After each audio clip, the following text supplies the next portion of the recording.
A Crise dos Três Poderes. Libere seu acesso ao documentário.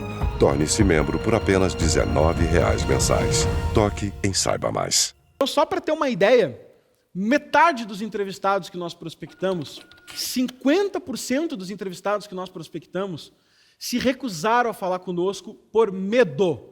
Medo de se envolver na pauta. Seja medo de perder o emprego, medo do excesso de exposição, medo de entrar nesse tema. Alguns chegaram a falar, olha, sou fã de vocês, mas eu tenho filhos, eu tenho netos e não quero expor a minha família. Cara, essa frase é um quote, é uma citação de uma coisa que a gente ouviu. No nosso entender, indiferente do que esteja acontecendo com a República Brasileira, escutar uma frase dessas, quando o seu único objetivo é fazer um documentário de elevação do debate na sociedade, é extremamente preocupante. É um sintoma de que as coisas estão preocupantes, desorganizadas e preocupantes. O outro entrevistado disse, olha, vocês estão fazendo um bom trabalho, eu quero que vocês continuem, eu ajudo nos bastidores, conversando com vocês, mas eu não posso me expor.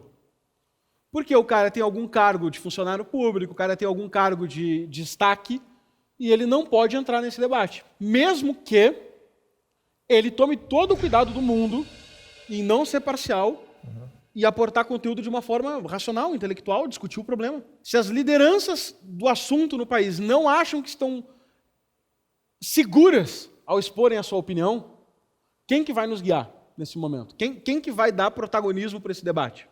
Então, esse foi um primeiro desafio que a gente enfrentou para fazer essa produção. Parecia impossível conseguirmos entrevistados que a gente conseguiu e vamos apresentar para vocês agora. Mas com bastante conversa, muito esforço da equipe, muita transparência em qual era a intenção da produção. E aí é uma coisa que eu gostaria de alinhar com o nosso público. Eu fiquei muito feliz de ver pessoas que têm uma linha editorial diferente da nossa, topando participar e confiando no nosso trabalho para falar, olha, vou aí gravar a entrevista. Porque a gente tem essa postura com veículos de imprensa. Muitas vezes veículos de imprensa que nós sabemos que tem uma linha editorial totalmente diferente da nossa, nos procuram. E aí nos procuram e convidam a gente para uma entrevista. E nós topamos. E, infelizmente, mais de 90% dos casos, eles não falham em nos decepcionar em fazer um jornalismo de má qualidade. De recortar uma frase fora de contexto, tirar uma frase de contexto, dar um arcabouço que dá a entender uma coisa que não era ver o papo, dizer que a gente vai falar sobre uma coisa e, no fundo, falar sobre outra. Então, isso é muito decepcionante.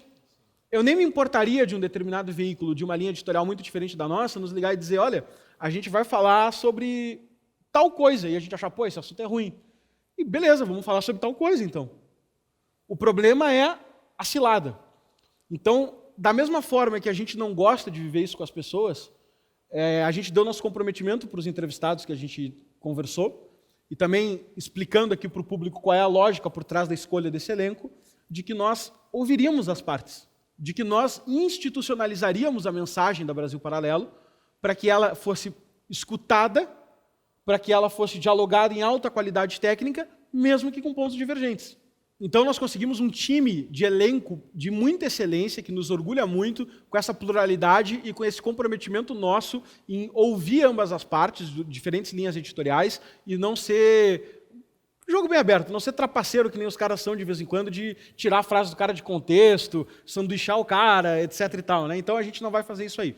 Então, para vocês terem ideia das pessoas de diferentes pontos de vista que conseguimos congregar nesse documentário para fazer ele ter alcance, institucionalizar a mensagem, etc. e tal, fazem parte da lista de nossos entrevistados 2 ex-ministros do Supremo Tribunal Federal. O primeiro deles é o ex-ministro Carlos Aires Brito. Carlos Aires Brito foi presidente do Supremo Tribunal Federal, presidiu a Suprema Corte e tem uma linha de interpretação que endossa as atuais atitudes do Supremo Tribunal Federal. Ele acha que, em caso de desbalanço entre os 3 poderes, que devem ser harmônicos entre si, o Supremo Tribunal Federal está acima dos demais para interpretar a Constituição e fazer valer a sua palavra. Essa é a linha de interpretação do ministro Aires Brito. O segundo ex-ministro do Supremo Tribunal Federal é o ministro Nelson Jobim. Nelson Jobim hoje participa do Conselho de Administração do Banco BTG Pactual, também presidiu a Suprema Corte e tem uma linha que diverge do ministro Carlos Brito. Ministro Nelson Jobim interpreta que a Suprema Corte não exerce nenhuma função superior aos demais poderes, além da interpretação constitucional. Ele interpreta que só acontece essa interferência no caso da Suprema Corte querer fazer política. E é essa a visão que ele traz para o documentário A Crise dos Três Poderes.